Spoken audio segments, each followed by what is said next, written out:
Hello, welcome to episode 224 of the Casual Try Hard podcast. I'm Brian, And I'm James. and we're gonna talk a little bit of limited today. We've fired up some data from 17 lands, and we're gonna talk about what's going on in the format. Yeah. Yeah, Yeah. really sold it there. Sorry, I don't have a s- whole lot. so Limited's more your bag. I've played a little bit, but not a ton. so if you want to reach out to us on social media, all of those links are in the description to go check those out and say hey. Yeah, hit us up. Twitter, Facebook, Discord, however you want to get at us, get at us. If you want to support the show, there's a couple ways you can do it. First is with our TCG player affiliate link, TCG. I'm sorry, that's not the right link anymore. It's CasualTryHard.com/TCG. Sorry, I'm so used to saying that old link. It's no Hey, longer three no longer works. 3 years of it, like Yeah. it's hard to break that habit. Yeah, so the new link is CasualTryHard.com/TCG. If you navigate to TCG Player using that link, anything you purchase will help to support the show by giving us a percentage of your total purchase price. We would appreciate it. It doesn't really cost you guys anything besides the click to get to TCG Player, and it really helps us out. If you want to support us more directly, you can do so at patreon.com/CasualTryHardMTG.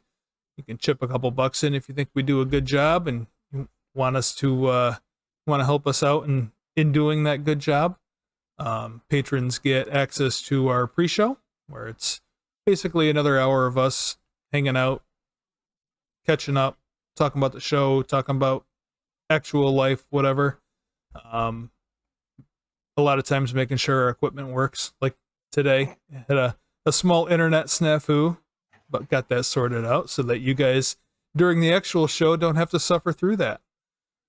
Patrons also get access to our show notes, so you get a sneak peek about what the show is going to be about, and you get put on my mailing list for when I have cool stuff to send out to you guys. And I believe May is the month for give back, so I'll probably have something coming out at some point in the not too distant future. So if you're interested in that, or if, like I said, if you just want to help support the show, it's patreon.com/CasualTryHard. Oh, I'm sorry. Man, I'm messing everything up today. Patreon.com/CasualTryHardMTG. Chip a couple bucks in. Help us out. Maybe I'll get through the intro better next time. Good enough. Yeah. So we're gonna go through kind of some impressions of the format, and kind of some 17 lands data, and kind of see how that like lines up and see what that's kind of telling us about the format. Have we ever done a show on 17 lands data? I think we've talked about it once or twice, but I don't know if we've ever done a show on the data. I don't know if we have either.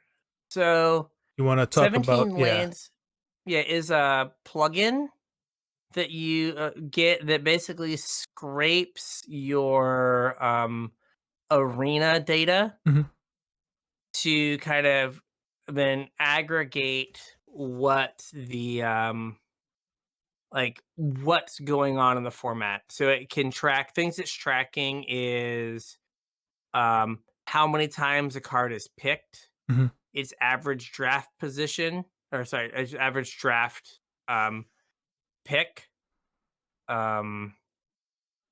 It's the number of games played, the win rate when that card is played, the win rate, how many times it's in your opening hand, the win rate when it's in your opening hand, how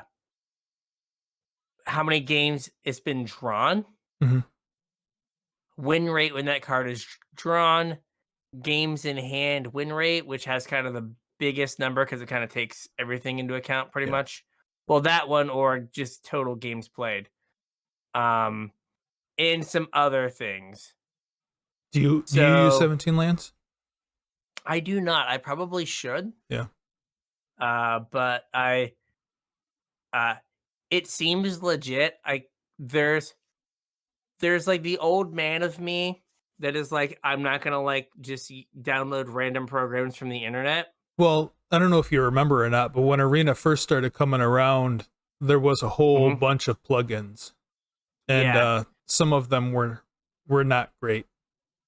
yeah. So There I were some think that had security issues. There were some that had like caused your game to crash, and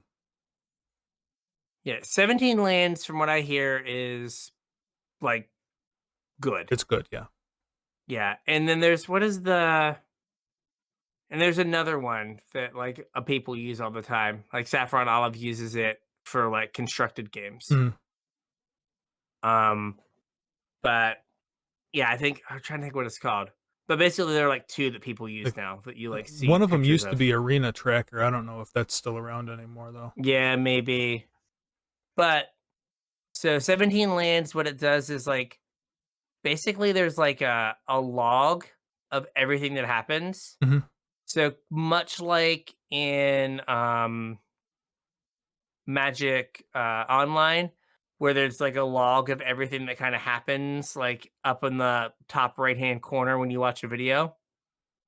A lot of times it like shows you like, oh, like so and so drew a card, so and so like scried one Yeah. and put it on the bottom kind of deal. Yep. That's basically running in Arena as well, Just not visible. just not visible. Yeah. And so there's like a text file of everything. And so 17's land scrapes data from that text file Okay. and then compiles it. Hmm. So every time Arena does an update, like a big update or a new set comes out, 17's lands goes down for a day or two So they can figure out while the they new see format or whatever. basically like they'll if Wizards changes something about how that text file reports Hmm. or like spits out data, then 17 lands has to change their scraping program Yeah. to make sure it matches. And so the person associated with 17 lands that many of you may have heard of is Circovitz. Hmm. So Circovitz is I think he's a microbiology PhD in Britain who uh does like his research, I think, is on like big data and data analysis. Hmm. So in his free time, he does he crunches the numbers for 17 lands. So when you go to so they have some articles about like different things, but he writes articles. He has like a YouTube channel where he like each week goes over a topic from 17 lands using the data. Yeah. He's been on LR like every set for the last like 5 sets Hmm. to talk about what the data is saying kind of at the midway point in the format. So while this is a tool, right, like statistics can be misleading, Hmm. right? It's probably best when you don't maybe say like, well, such and 17 land says that such and such card is the best, so I should just take it. Yeah. Sometimes that works like if the card is just objectively good, right? Like, oh hey, this card's really good. It'll be good in my deck. I should take it, right? But if you like if you have some overarching feelings about the set, and then you see that like the cards that you like are also the cards that 17 lands likes, It can kind of you're tell like, you oh, you're on the okay. right path. Or if you are like, I really like these cards and you keep not doing well, and then you go look at 17 lands and you're like, oh, I'm the only person who's ever drafting red green. Yeah. I and you're like, or like, the top like 30 cards in games in hand win right at common, which is like where most of your cards come from, Right. are Esper. Maybe I should be trying to Esper more as opposed to like doing red green. Yeah.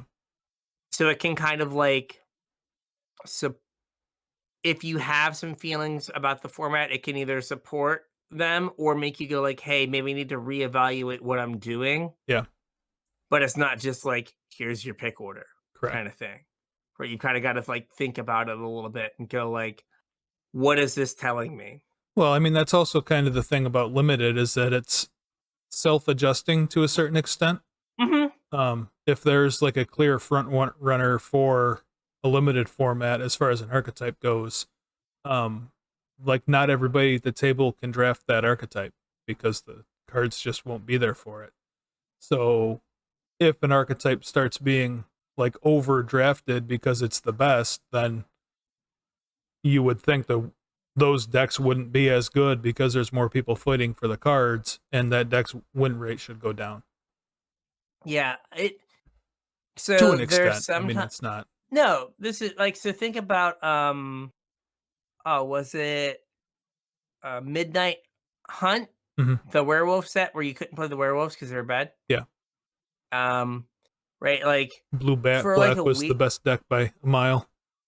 Yeah, but, like, for a week or 2, LSV literally just forced blue, black, or Esper every single draft Yeah.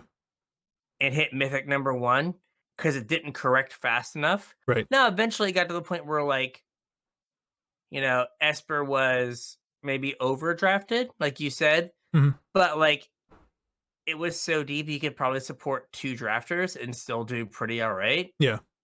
Right, but when you get, like, that 3rd person and then it's like, okay, now all these decks are bad enough that the bad red and green cards, are now playable. Right. Right, so that does happen, but you can still get, like, kind of a long run Mhm. where you're like, "Oh, hey, this is, Yeah, if you pick up on a trend early enough. available." Yeah. Yep. So, we did this whole intro on 17 lands, so let's talk about some of what 17 lands is telling us. So, I'm gonna look at, if this is all right, games in hand win rate. Sure. So these are any game where this card was drawn. It doesn't necessarily mean that you played it, but you more than likely played it, Yeah. right? And um it tells a very clear story. Yeah, So, well, so real quick before we dive into this, the other thing is, mhm, I don't know if any of the listeners are following along or have spent any time on 17 lands or are going to go look at this data afterwards. But when you're looking at limited data, it's probably not super relevant to look at the rares and mythics because you're not going to see very many of them. And it's pretty obvious which ones are usable and limited and which ones are not. yeah. So you Now can kind of go discount ahead. them to a certain extent just because they're the commons and uncommons are that data is going to be a lot more useful to you. Yeah, I mean, in your average limited deck, you're gonna have, if you're lucky, 3 rares in your deck, Mm-hmm. right? I think for this set, that's probably, you can go either way more or often like less because a lot of the rares are like double color, single color. Well, the other thing though is there's more rares in the packs for Oh yeah, well, there's these, way, yeah, so you like but have the opportunity to get more rares. like you in theory would have like 3 rares, right? Yeah. In a normal, so you'd have 3 rares. In an ideal world, 9 uncommons and then 10 commons. Yeah. Right, that's your 22, or 11 commons. That's your like 23. More realistically, you probably have like 2 rares Mm-hmm. and maybe 7 uncommons. So like 14 of your cards are commons. Yeah. So seeing what commons are doing well gives you a sense of kind of what colors are doing well because those are the cards you're getting played the most of. Right. So the best common for games in hand win rate. Oh, there's one more thing to say Mm. before I get into that.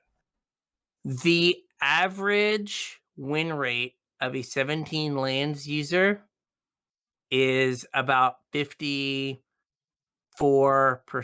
Okay. So So higher than the average drafter.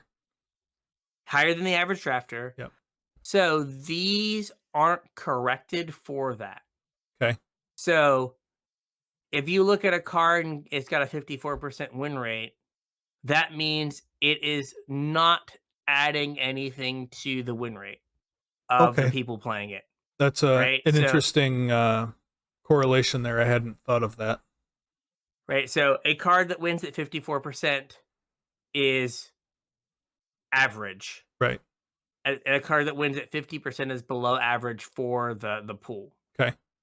So these aren't corrected for that. That said, the best common is Preening Champion, which is the 2 and a blue 2/2 makes an elemental. Yep. Brings a friend. Brings a friend. Uh on Team Power Creep, you may remember this card had Devoid and was a 2/1 a Mhm. million years ago. Yep. Uh Also the best so common in the set by a mile. that one as well, Eldrazi yes. Sky Spawner. Mhm. Yep. Um 2 bodies, one that flies is good. Yep. Also has synergies with all the convoke stuff. Yeah. Right, you just make 2 mana dorks. Yep. Um so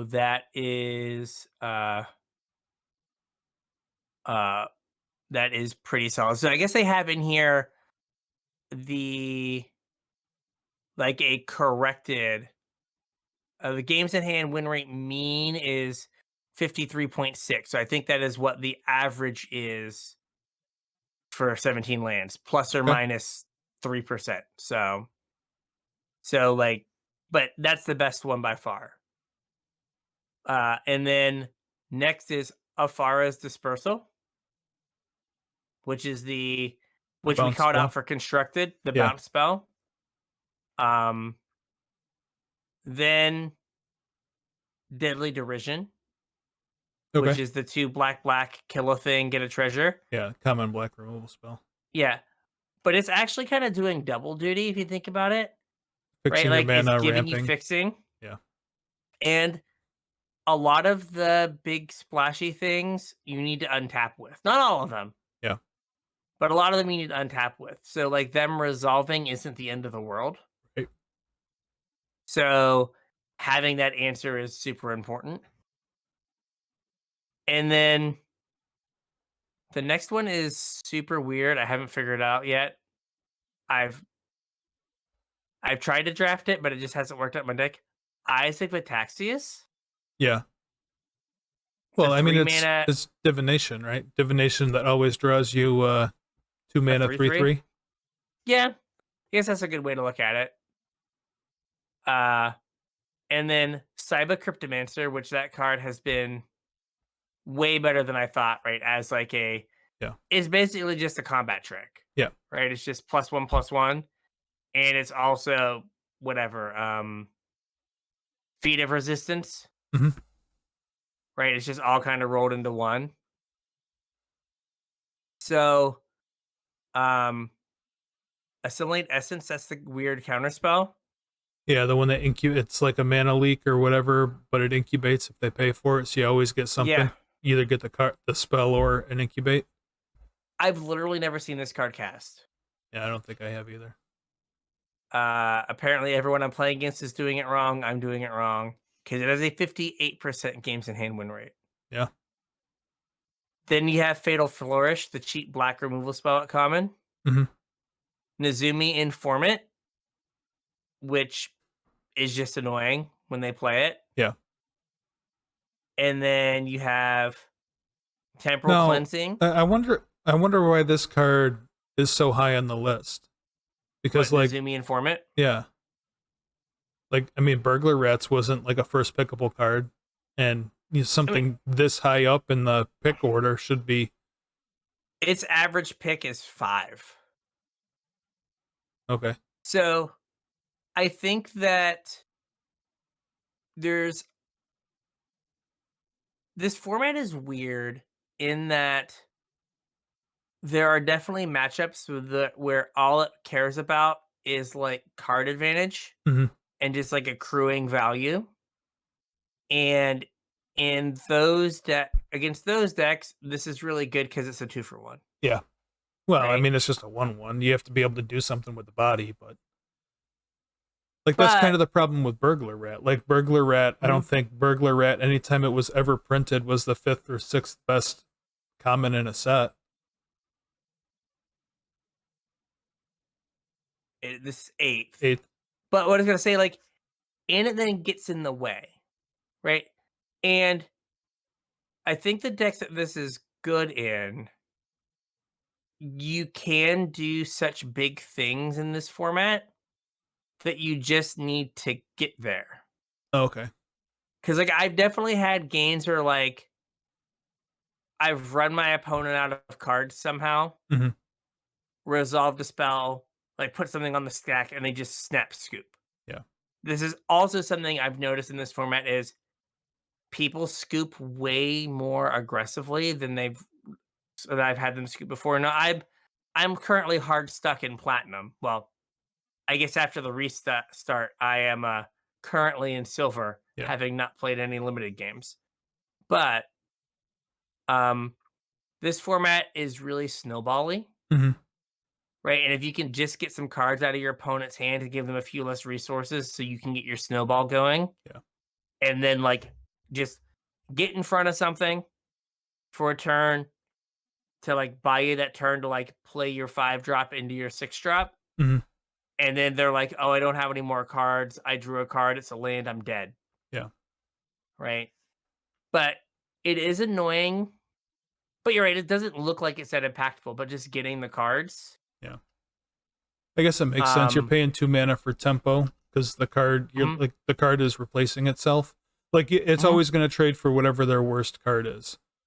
Yeah. So I guess if you're okay like taking their worst card and gaining a little bit of tempo, then it's just And so like weird it, that it's so like you would never see burglar rat this high on a list. true.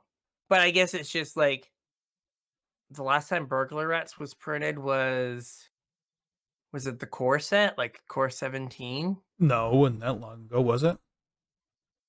I don't know. Well, we had the same card. Remember the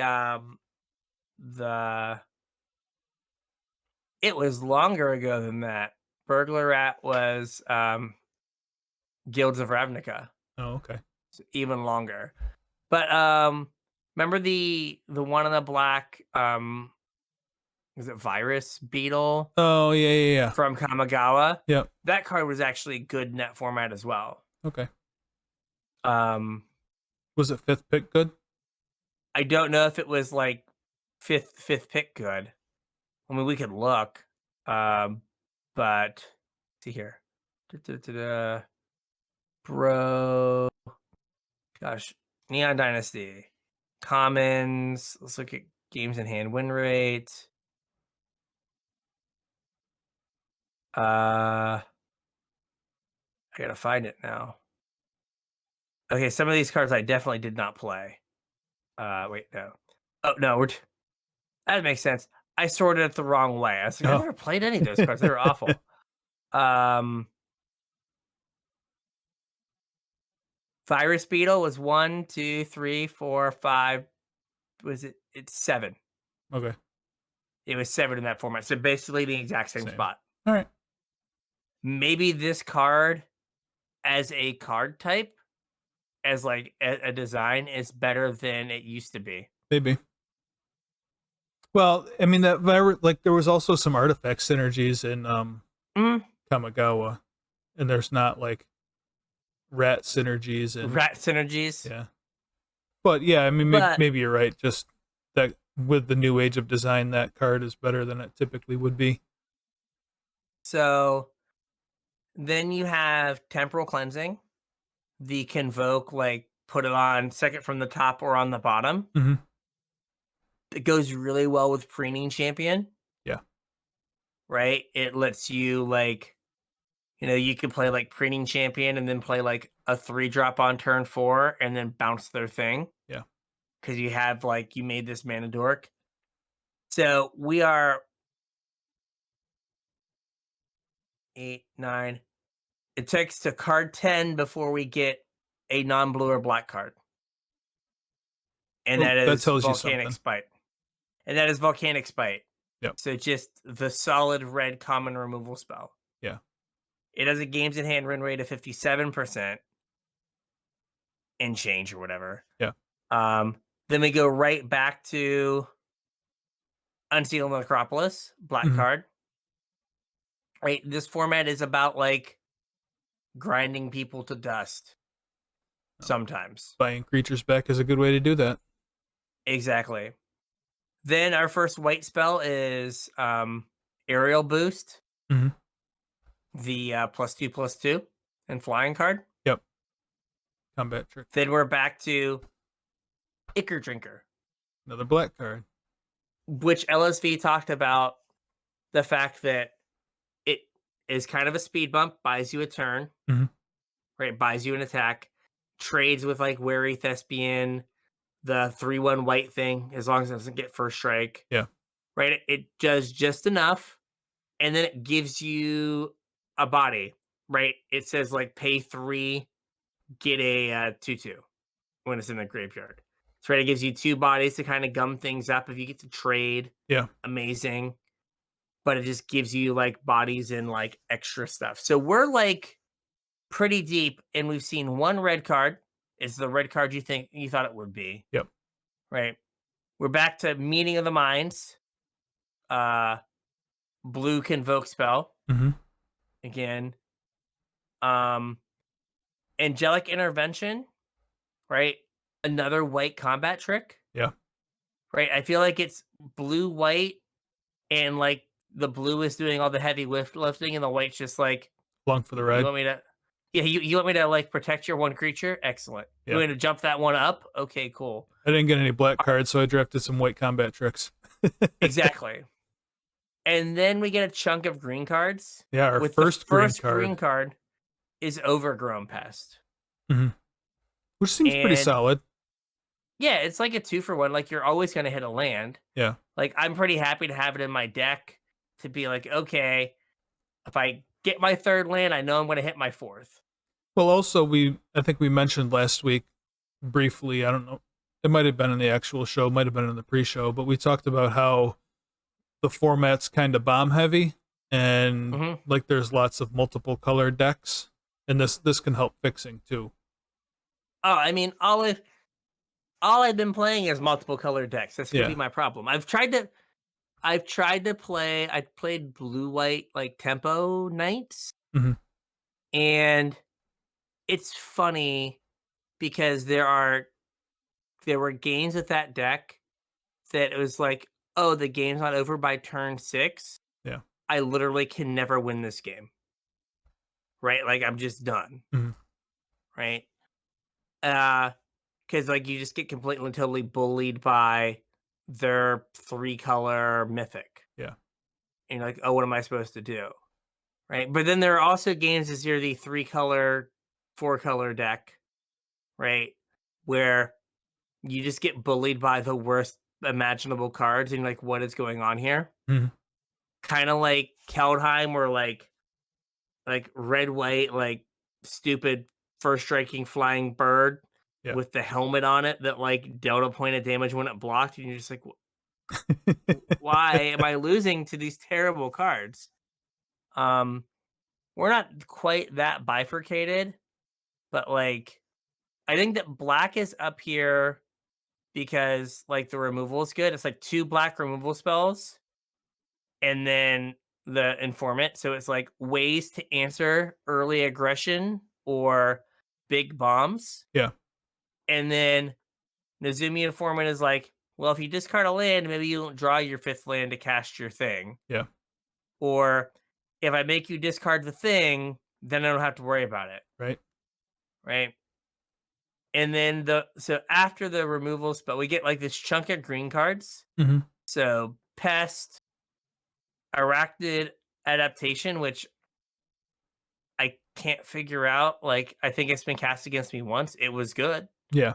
But like, and I've cast it like once, and I'm 10 drafts in, so I've like played a decent amount.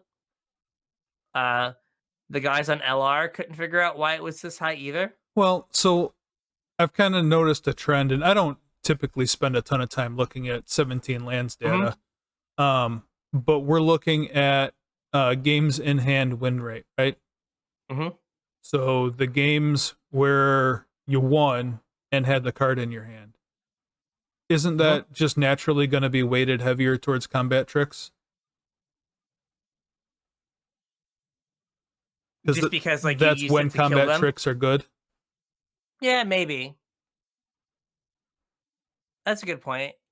Just like the +2, like when you cast it, you killed them. Right. Or you So blew them out and then killed them. yeah, that could be true.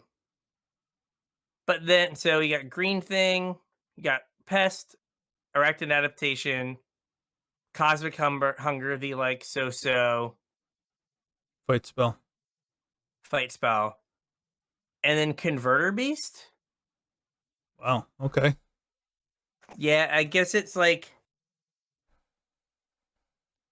2 in air quotes body. It's a 6. It's effective. It's 5, 3 6. and a green for an 0/1 and a incubate 5. So it's 6 mana for a 5/6 basically. Yeah. I guess that's not like the absolute worst rate, and it works with convoke stuff, but that's a Hmm. lot of mana to invest. It is. And then our next red card is Rouse Reinforcements, That makes sense. which works well with the Convoke theme. Yeah.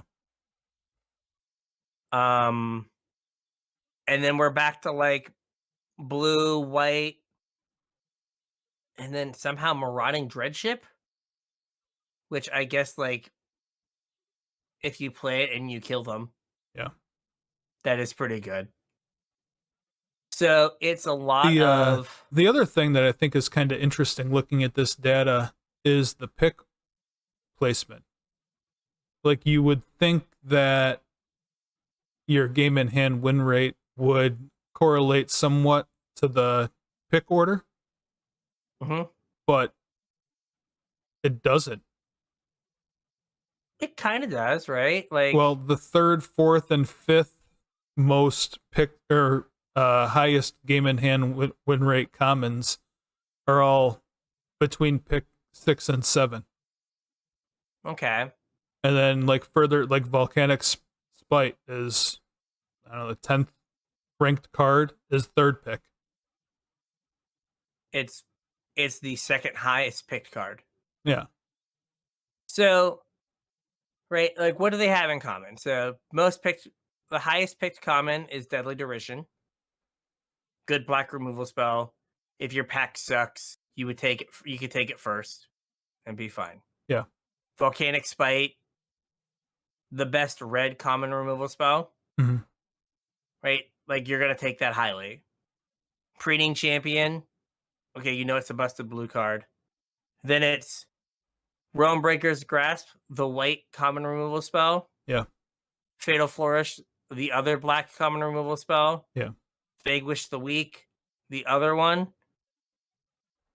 And then Alabaster Host Intercessor. Yeah. Oh, it's all So it's removal. basically it's all removal. And then Skittering Surveyor, my Mhm. boy. And Skittering Surveyor, only 54%.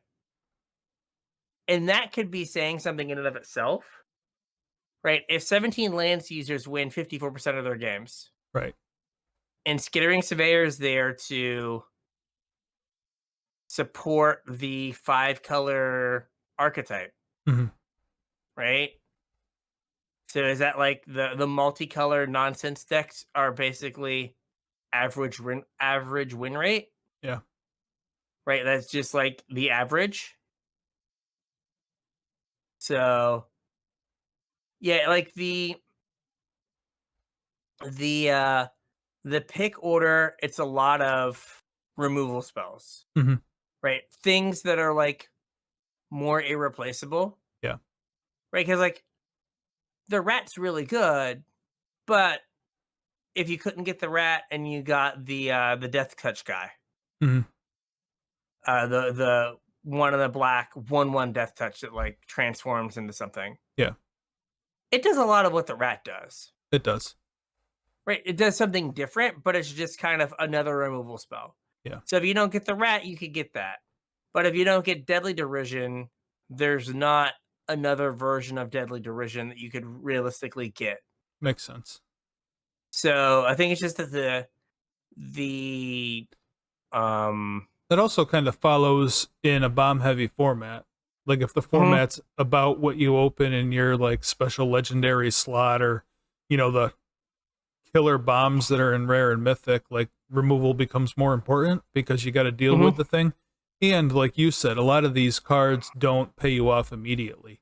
Like you don't draw 2 cards and get all your mana back and put another land into play and whatever.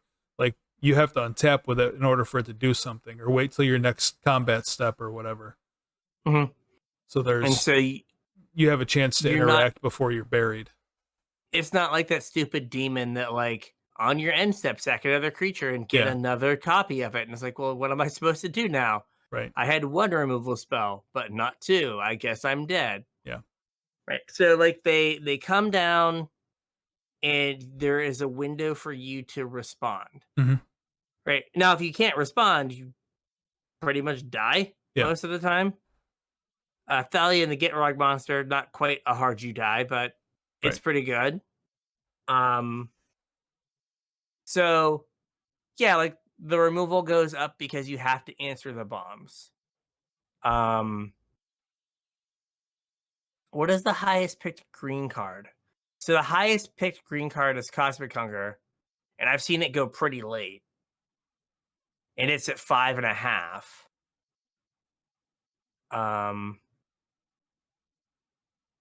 Yeah, it's so I feel like the like the format is kind of an Esper format. Yeah. Kind of on the back of probably like kind of blue white aggressive like aggressive flyers tempo stuff that's getting underneath the 4 and 5 color piles like I'm playing. Yeah, what's interesting is that's kind of reinforced if you look at the uncommon data, because when I had initially looked at this, it seemed like everything was blue and white because I looked the uncommons first instead of the commons. Mm-hmm. You've got Invasion of Amonkhet. It doesn't affect the board, but it's like a hard 2-for-1. The Invasion of Amonkhet? Yes. Yeah. Right, they discard, you draw. Yeah. It's and then good things happen. The disinformation campaign? Yes. Effectively. Yep. Then you have Marshal of Zalfir, which is the Night Lord. Right. That taps something to let you get the beats in. Norn's Inquisitor, which gives you 2 bodies, one of which is like a 3/3. Mm-hmm. Right. That's like not embarrassing to go, I'll play a 1 mana 1/1 or 2 mana 1/1 on turn 2, and then turn 3 I'll like just get a 3/3. Yeah. Like that is and not have to fine. use a card to do it. Yeah. And then you have Artistic Refusal, which is like kind of just Cryptic Command with Convoke. Yep. Which is just like a beating all the time. Mm-hmm. Captive Weird. That's weird. Like holds down the fort early on. Yes, it is very weird. But it holds down the fort early on. Yeah. If there is any aggression, you can kind of deal with it, and then it draws you a card later on. Right. Amazing. Halo Forager. Yeah, we talked about that one in our set review. Right. And then the Skyclave Aerialist, another blue card that gets you a card when you flip it. Yeah, it's also a 2 mana 2/1 flyer, which isn't embarrassing by itself. So the first green card is Vat Keeper, which gets you 2 bodies. Yeah, it's also not just a green card, but yeah, it's black green. Yeah. And then you have the card I keep first picking because it's fun, Amoti, Celebrant of Bounty. Yep. The 5 mana 3/1 that cascades. And then everything you cast with CMC 6 or greater has Cascade. Mm-hmm. You end a game quickly if you Cascade, and then next turn play a 6-drop. Yes. And then Furnace Reigns, which I don't know if I think I've had it played against me once, maybe.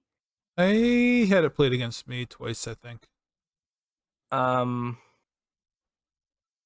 And then you like go into a bunch of black cards, like Collective Nightmare, Merciless Repurposing, I skipped over the O1 with backup that lets you sack a creature. Mm-hmm. Blighted Thallid, which again makes 2 bodies. So, and then is it Xerix? Xerix? Strobe Knight? Sure. Yeah. Xerix. Um, card is really good with Convoke. Mm-hmm. Also is good with battles. Like you Yeah. play the battle, then you kill it, then you cast something. Yeah. Because you cast the other side of the battle. Um, and then like even like Inga Rune Eyes, I had someone vanquish the weak their own Inga Rune Eyes to draw 3 cards because they had a Wrath in their hand. And then they wrathed my board. So it was a blue village rights? Basically, it Yeah. was the DIY village rights. Yeah. A card that I'm glad this is an uncommon. Like Streetwise Negotiator. This is like we start to get into green cards, Mm-hmm. which I don't understand why Tangled Skyline is here. Maybe I need to take it because it gains you 5 life. But Streetwise Negotiator, the 1 and a green O2 with backup 1, you deal combat. It deals damage based on its toughness, not its power. Yeah. Is like such a beating because like they play it on 2. It is basically a 3/3, Oh, and yeah. you're playing some like dorky like slow deck, and you're like, I guess I'm gonna have to take like 6 damage from this before I can like deal with it. Block it effectively. Yeah, and you're just like, oh, this is terrible. Like if it was a 3/1, Yeah. your rat would take care of it, no problem. Your Yeah. uh oh, what's it called? Your Skittering Surveyor takes care of it. But the fact that it's a 1/3 that deals 3 damage Mm-hmm. just makes it so much more difficult for you. Yeah. Um, but yeah, there's not a lot of like. It's also funny, right? You've got 1, 2, 3, 4, 5, 6, 7, 8. Ninth best uncommon, not actually in the set, Yeah. right? And then you have like a little bit of a break, and then so that was 9, 14, 15. Uncommon 16, not in the set. 17, Not in not this in the set. set. I guess 21, Not in the set. not in the set. Um, right, like it's funny that like a a fifth of like the top 20 cards basically Yeah. are not cards from the set. Um, I really perhaps too much like Herbology Instructor, Mm-hmm. right? Like 1/3 gain you 3 life. Like okay, we're stable. Yeah. And then later on in the game, it is like a sneaky removal spell. Mm-hmm. Uh, when I first played it, I didn't realize it. I thought it just like shrunk the power, and I was like, wait. Reading it again, I was like, oh, Oh, yeah. this actually kills things. Yeah. This is like neg 3, neg 3. Yeah. Okay, I don't know why they couldn't have just made it like neg 3. Yeah. I don't know. That's weird. Like it's just like neg 0, neg X. But um, card is pretty solid. So I've kind of noticed something else Okay. while we're talking here. And that's that I guess it's the top uncommon, but we've only talked about one battle. Mm-hmm. So like how are the battles playing? Like the next battle is Invasion of Asgol, like way down there. Which I don't know if I've ever seen played. And it has a 57% win rate. I've literally never seen it played. It's just kind of weird that like, are they not performing or? I think that there are definitely times where I think the battles go 2 ways. One, they are completely and totally unbeatable because they allow your opponent to press an advantage that they already had, Mm-hmm. right? So let's say for some reason you don't play a 2-drop, you draw your third land and it's a tap land. So you Hmm. can't play a 3. And your opponent uh has played their 3-drop. They were on the play, they go to turn 4 and they played Invasion of Zendikar, Hmm. right? They ramp twice and then they attack it and they get a 4/4. Yeah. So they got a 4-mana 4/4 that ramped them twice. That kind of gains you 3 life, right? So now you are super far behind, right? They have all the mana they could want, right? Or they went like 2, 3, played like an invasion, and then the next turn, like kill your creature, flip their invasion, Yeah. right? You're just so far behind. Now the game is spiraled out of control, Hmm. and you're not going to catch up. But then there are the times where like the battle comes in and does something, but then doesn't get flipped Yeah. or shouldn't be flipped. Because there have been times where like I've looked up and been like, how am I still at 26? I feel like I've just been getting annihilated. And then you like play like 2 powerful cards and win the game. Yeah. Right. So there are times where like if things are at parity, they're not nearly as impactful. Hmm. Right. But if you're behind, sometimes you just can never catch up because like they flip into just like the most ridiculous things. Yeah. That was But kind of what I was thinking when I made that observation, was mhm, that, like, according to this data, and if you sort by like pick order, people are picking them a lot more common than the win rate would suggest. Um, but the win rate kind of tells me that maybe you shouldn't be attacking your battles. yeah. So like Invasion of Zendikar being like 4th pick, Yeah. basically, right? That makes sense. And this again might just be showing it, right? What deck wants that? Right. Like you want 1 or 2 of those in your like 5-color pile, Yeah. right? What is the win rate for the card? Games in hand win rate 54.8%. Basically, stone Exactly. average. Yeah. It is no win rate added to the average person in 17 17 lands. There lands. we go. Yeah. That puts it in their deck, That's kind of what right? we saw when we were looking at the rest of the data too.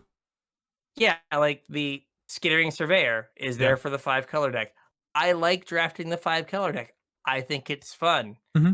But like my win rate right now in this set is 48%. Like this is the first set I've been this deep in that I'm underwater, that I'm Hmm. below 50%.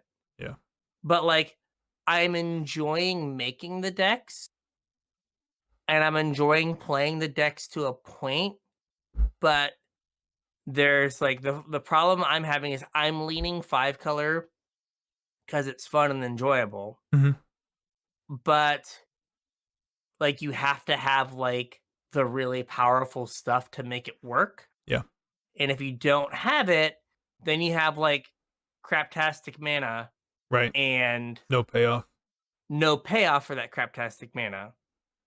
And so you lose to the aggressive deck Hmm. that, plays a streetwise brawler or like does kind of the night curve out. Yeah. And then you lose to the 5-color deck that has, you know, the invasion of Furia or whatever, the Wrath, Hmm. or um has whatever other thing, right? Where you're just like, oh, like I didn't have as powerful stuff as you, so I lost. Hmm. Right? So you get like squeezed on both ends where you lose the super long game because your opponent, like, if you both flip your decks over, their deck just has better cards in it than yours, right? and then you also lose the like 2, 3, 4, Yeah. right? 2, 3, 4 removal spell games because you didn't do something early enough to like make things happen. So I think maybe like that might be why like the rat has such a good win rate Mhm. because it is something for you to do early on your way to 5 color nonsense, Yeah. but it also is something that you can do early and like be proactive Yeah. as well. But like the battles, I've had games where like I have 3 unflipped battles and my opponent has like 2 unflipped battles because you're like, we can't attack. Or like I had my opponent at like 8 with a 2/2 flyer, and I was like, I could flip this battle in 2 turns, or I could kill them in 4. I think I should try to kill them in 4 turns Yeah. and just ignore this battle. So now I think at higher rarities, I think the battles are just they are like classic um modern rares and mythics where they're like, yep, Can these are never really win good. now. Yeah, can't win. So a very blue black format, right? And it makes sense. Like blue is giving you like cheap to free interaction and Mhm. card draw with like meeting of minds and tandem takedown. Not tandem takedown, whatever the temporal whatever. I should look. I should look and say smart words instead of whatever. Um That was the common. that was the common. Yeah, yeah. It is temporal cleansing, Yeah. right? So you get and then like artistic refusal, right? You could like it could cost 3 mana or 4 mana, right? Like that card's really good at 4 mana, right? It's absurd at 2 mana, Yeah. right? So it's giving you all this like cheap free interaction. And then black is giving you the removal you need to deal with the bombs. Yeah. Makes sense. And so you gotta put those two things together and you're like building on a board, getting like free interaction. Like I've definitely had times where like I've attacked or played a spell, my opponent's just like tapped 4 creatures and done something, and it's like, oh yeah, well that's a huge problem now. I Mhm. was not playing around them having mana. Oh no. Um Now I don't know if you've heard about what's going on in the rares. I have not. I was actually Um just going to tell you if there's any information we can get out of the higher rarities or if it's just kind of to be thrown out or so we're talking about the fact that the format is like Esper, like blue, black, and some white. yeah. Um, the games in hand win rate for Sunfall is almost 68%. Wow. Like if you draw it, you're like over 2/3 to win the game. Yeah. Right? Board gets all full filled up. That's fine. Send them all to Jesus, and then get like a giant token for your troubles. Yeah. Excellent. Um, Chrome host Sea Chrome host Seed Shark It was about as is easy to say as my intro, huh? yeah. Um, it is second, but it is 2.5 percentage points lower. Yeah. At 65%. And then a card that I have yet to figure out how to beat when my opponent plays it, Boonbringer Valkyrie. Yeah. Um, like that card is like so obnoxiously good.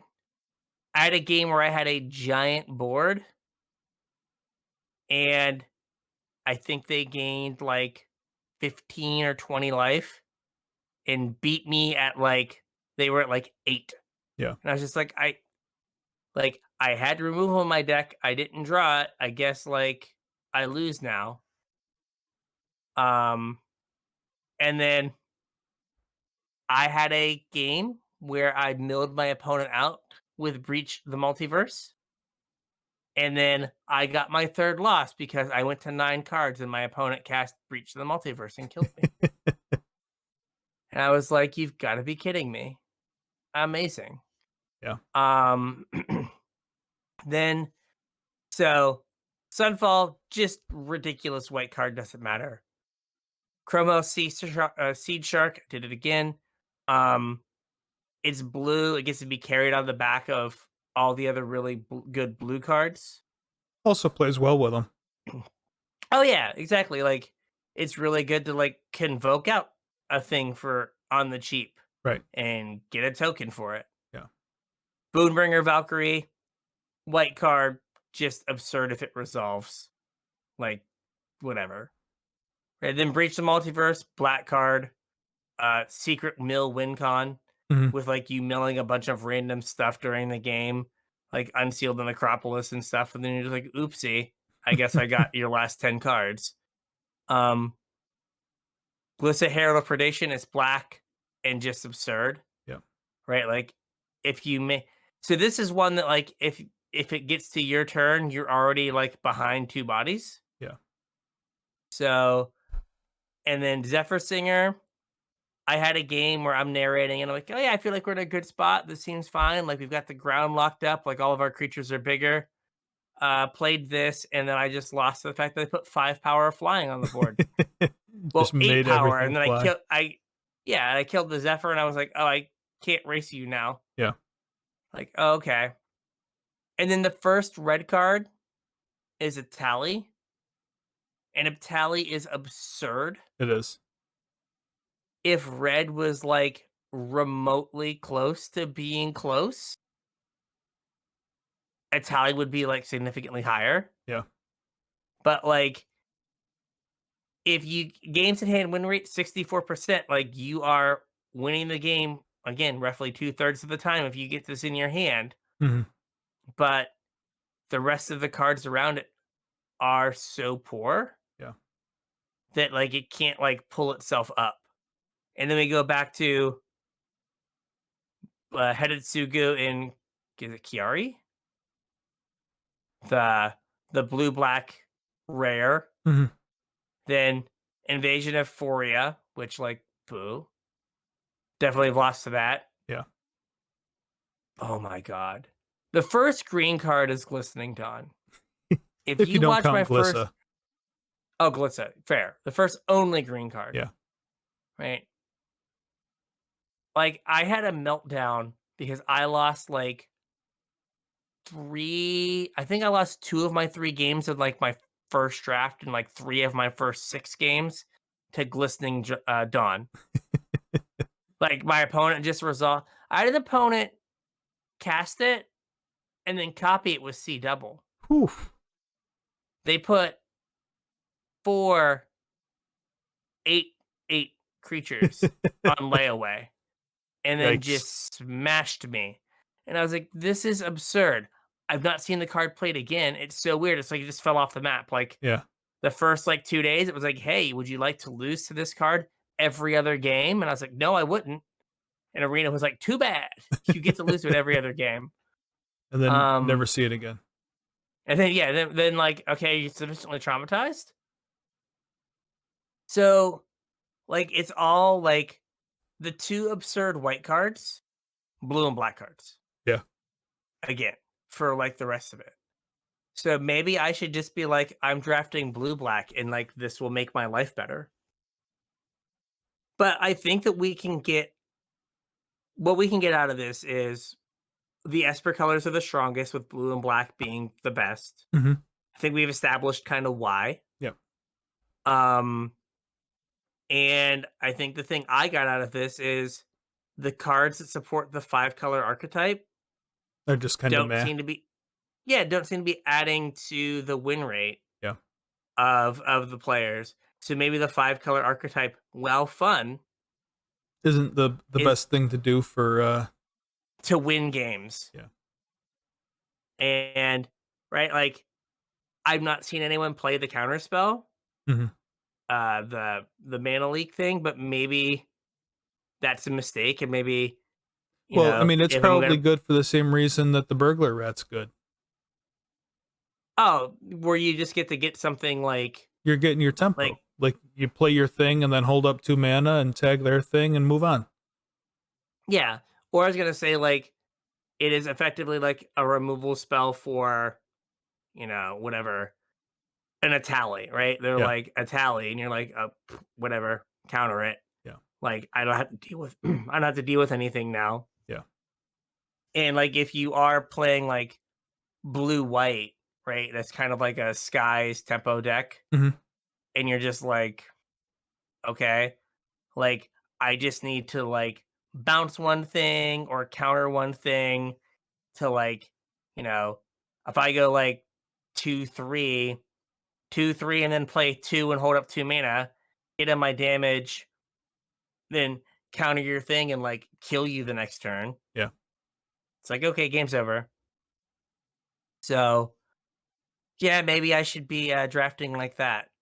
But like they like put this like cool deck out there, and then it's just like it doesn't like work, or Well, I mean, would you it rather have it be the works. snow deck where it's the thing to do and you can't do anything else? I mean, that format broke down into the snow deck and the red deck, Yeah. like red white aggro. That was kind of miserable because like so at least it seems like there's a little bit more to do here. Like I guess if blue black or like blue white, like some Esper stuff that's like more than just like red white and snow. Yeah. Let's real quick. Do we have where's Keldheim at? Dear gosh. Keldheim. Seems like such a long time ago. There's so many sets since Keldheim. Dear God. Um, okay. Azeka's Chariot uh was the best. Yeah. 68.8%. But let's look at the comments real quick. Sorol's Packmate. It was green cards, I guess. Well, the green cards were Ravenous. what made the 5-color deck work. Yeah. And then Squash, Jaspera Sentinel, Battlefield Raptor. Battlefield Raptor Yeah. had a 57%, almost 58% game in hand win rate.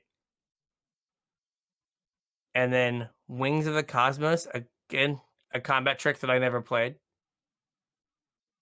Story Seeker, a 2 mana 2/2 with lifelink in white. Yeah, it was like green cards to make the 5-color deck work, and then kind of white aggressive stuff and like red removal.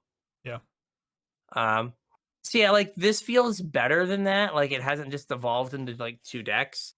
And I guess if it kind of evolves into like 3 or 4 decks, where it's like some like blue tempo-y or blue control deck, right? Like that will probably be better than just like a deck where you like attack 4 times and kill them Mhm. in terms of like playing against it and like interesting games. Yeah. I know LSV is super hype about this format. And I don't know if it's just because like I've not figured it out that I'm kind of like a little like but like I want to do another draft. Like it's Yeah. not like I don't want to draft it anymore because like you end up drafting fun, interesting decks. They just don't seem to work. Well, Like this deck looks really good, and then it's like, oh, I I mean, got to a a three certain three. point, as long as you're having fun, that's all that matters. Because Yeah, yeah, but I gotta stay free to play on Arena after I like after all this time. I can't I just. think you got enough in the bank where you can have a couple stinker formats and not be too hurt. I only have like 32,000 gems. That's all. That's all, just 32,000 gems. Uh, and I'm like out of gold. I spent all my gold. So, all right.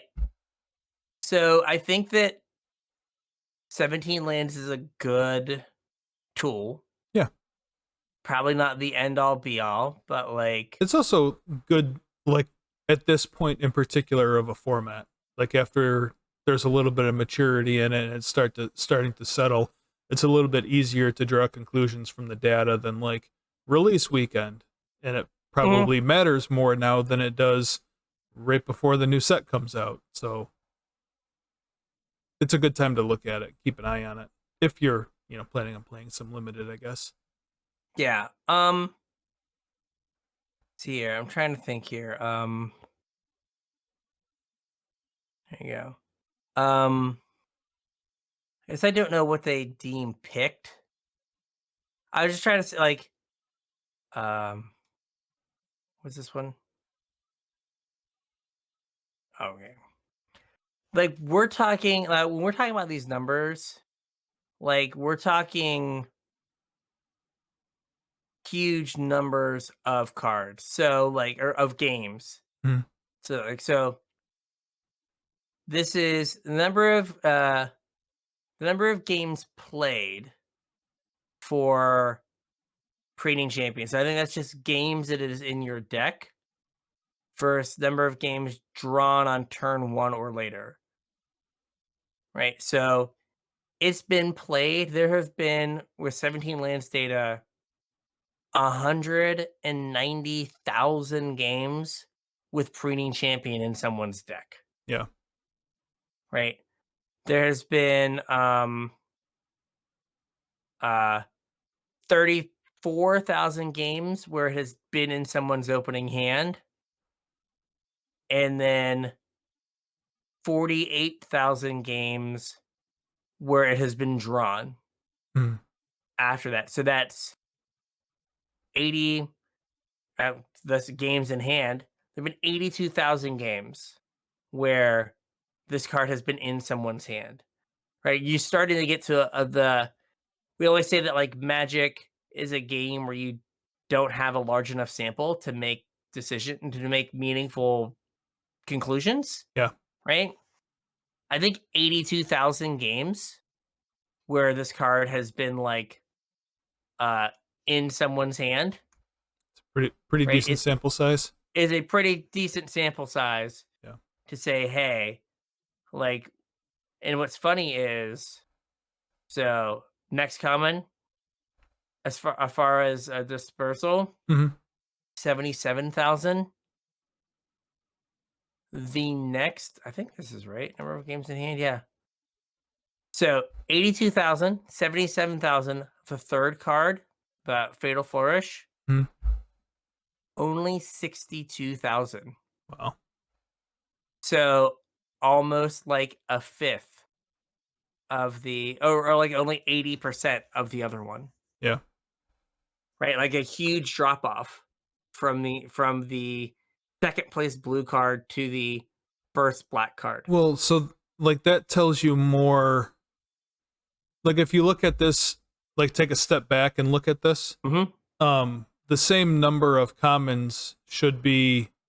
Well, I guess it would depend on if they actually got placed in a deck, but over a big enough sample size, the same number of each common should be drafted. Yes.